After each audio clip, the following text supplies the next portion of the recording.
মোৰ ছাত্ৰ-ছাত্ৰীসকল তোমালোকলৈ নতুন এটা ভিডিঅ' লৈ আহিছোঁ। অসম জাতীয় বিদ্যালয়ৰ প্ৰথম শ্ৰেণীৰ আপোন পাঠৰ ক্ৰমান্বয়ে এটি ভিডিঅ' আগবঢ়াই আছোঁ। আজি তোমালোকলৈ লৈ আহিছোঁ নতুন এটা ভিডিঅ'।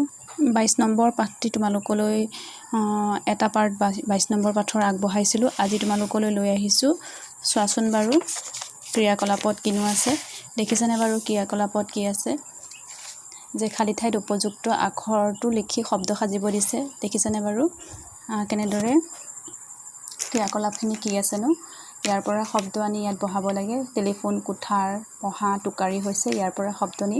তাৰপিছতে ধৈৰ্য লগাই পেলাই দেখিছেনে? মই মূৰ্ধন্য ত লগাই লিখি দিছোঁ দুটা শব্দ, মূৰ্ধন্য ঠ লগাই দুটা শব্দ। তোমালোকে এইকেইটা শব্দ বুলিয়ে নহয়, নিজৰ মতেও কিছুমান শব্দ লিখিবলৈ যত্ন কৰিবা, ডাঙৰৰ সহায় ল'বা। তাৰপিছতে 5 নম্বৰত চোৱা, দন্ত ত আৰু মূৰ্ধন্য ত হ'বনে লিখিব আহিছে। দেখিছেনে বাৰু কেনেদৰে লিখা হৈছে? তাৰপিছতে আছে তলৰ প্ৰতিটো শাৰীৰ বানানবোৰ পঢ়ি চোৱা আৰু উদাহৰণত মানে দেখুৱাৰ দৰে শেষৰ আখৰ মিল নথকা বানানটোত মানে ৰাউণ্ডটো দিব দিছে, এই ঘূৰণীয়া চিনটো দিব দিছে।